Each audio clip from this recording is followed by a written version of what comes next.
merry-hearted little man. The fault. We believe that all men are created equal. To the magnificent mosaic that is America. From Radio Beacon to Radio Beacon. I have a dream today. Change has come to America. Believe me. Help is on the way. Knock, knock. Who's there? It's a figment of your imagination. Randi Rhodes Show. Turn up your mind. This is from January 5th, the day before the attack. This is Congressman Louis Gohmert saying that he won't vote to certify Biden's electors, raising this a wild conspiracy theory about fraud, and then Congressman Adam Kinzinger shutting it down. Listen. There is one check left between fraud completely taking over the presidency and the Department of Justice and the intel apparatus. And yeah, they were involved too, but I'm not going there publicly. I have no doubt that voter fraud existed. I have no doubt that voter fraud exists in every election, but is it enough to take a 300-some electoral victory and cause us to overturn it? I love you, Louis, but Louis had mentioned the comment about an intel agency being involved in this. Do we really believe the CIA vote switched like we've seen on Twitter? Every conspiracy theory that I have researched, and it's been a hobby of mine, has been debunked. But it's hard to do the research to find that it's debunked. Okay, so that's Louis Gohmert saying to Adam Kinzinger, two Republicans talking to each other, saying, Louis Gohmert, that there was a big CIA conspiracy. It was a plot. They perpetrated a fraud. They flipped votes. They switched votes. They did all, and Kinzinger saying it's become a hobby of mine to actually follow this fraud thing all the way down the rabbit hole. And guess what? It didn't happen. That's not true. Louis, I love you, but you're crazy. You're mad as a hatter. You're nuts. Same thing for Lauren Boebert. She admits that she was tweeting the locations of the members out to the public. This is a heated exchange. This is Representative Jamie Herrera Butler confronting Representative Lauren Boebert for tweeting information out in real time about where members of Congress were. Here it is. Is it true that you were live tweeting from the floor our location to people on the outside as we were being attacked, Lauren? Yes, those tweets did go out, and that was something that was live and public information that was broadcast live from. So don't ask us about security if you're telling the attackers where we're at. I yield back. So that was something that was being broadcast live from C-SPAN, and once we were on the move, there was absolutely nothing else that was broadcast. So Lauren Boebert admits to a fellow Republican that she was tweeting the locations of Nancy Pelosi and other Democrats and other members of the House of Representatives to her followers in real time. I'm so sorry. And Marge was doing it too, and Biggs was doing it too. And I mean, this is what we're going to learn. This is what we're going to find out. This is what we're going to see. And you know what else you're going to find out? You're going to find out that this was just a battle in a long, ongoing war to overthrow the legitimate votes of Americans going forward. That's why I keep on emphasizing about these primaries in 2022 and voting in the midterms, which is, less than 5 months away. Because what we do in 22 is going to determine the kind of presidential election we will have, meaning illegitimate or legitimate in 2024. You understand that? That's why it's so important now. It takes a long time for them to complete their war. Wars don't happen overnight. Wars don't happen in 100 days. Ask Ukraine. Wars don't happen in a year or two. Wars happen over many, many, many, many, many years.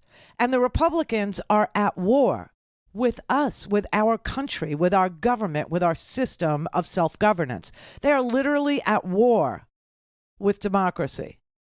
And it's ongoing, and they're not done with you. They're not even close to being done with you.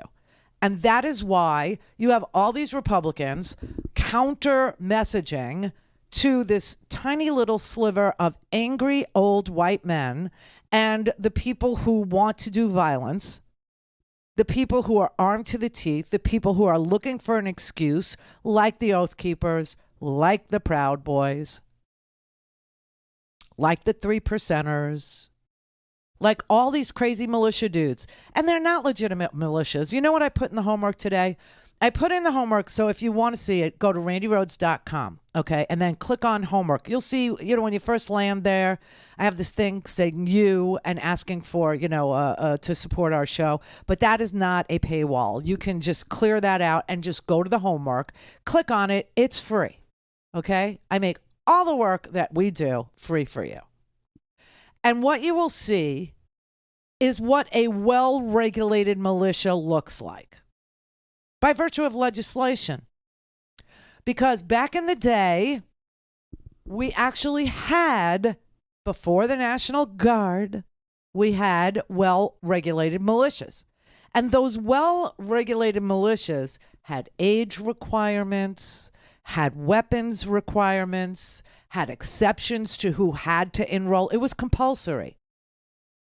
It wasn't as if you decided if you wanted to serve in the militia, the way that the Proud Boys think of it, the way that the 3%ers think of it, the way that the Oath Keepers think. No, it was mandatory. You had to enroll if you were 16 to 50. After 50, no use for you. And if you were a governor, or if you were a member of the Council of State, if you were a member of Congress, if you were a judge of the Superior Courts, if you were a speaker of the state houses or a treasurer, an attorney general, if you were already in the regular Navy, if you were in the House of Assembly in your state, if you were a minister of the gospel, licensed, check that out, licensed to preach. Yes, that's how America used to do it. Licensed to preach, and you will take an oath of fidelity to your state, okay? Then you didn't have to be enrolled in the militia. Everybody else between the ages of 16 and 50 had to be enrolled. Oh, there's a whole long list of people that didn't, like Quakers and postmasters and the local jail keepers and the Mennonites, because they had a religious, problem with killing things. Okay. So they were exempted from the obligations of, mandatory enrollment. Okay. So now all the other people between 16 and 50 must be enrolled in the militia. And then they were formed into companies. And the companies would not be less than 32 men and not be greater than 68 men. And it was only men. Then those companies were formed into battalions. The battalions would not be more than 1,000 men and not less than 500 men. And then there were specific rules for the free mulattoes. Hi, Brett. The free mulattoes were only allowed to be drummers or fifers or flag bearers. They weren't allowed to have weapons. But were they allowed to be shot at? Oh, yes. Now, every company was commanded by a captain, 2 lieutenants, and an ensign. And each battalion was commanded by a colonel, a lieutenant colonel, and a major. Everybody had to take an oath to be faithful and true to the Constitution.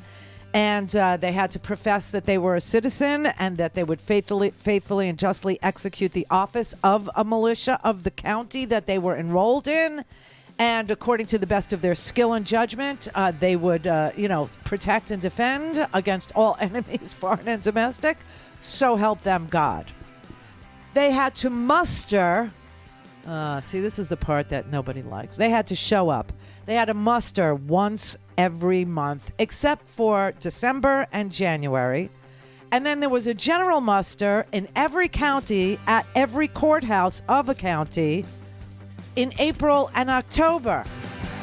See, it was well regulated. Don't have time to listen to the live show?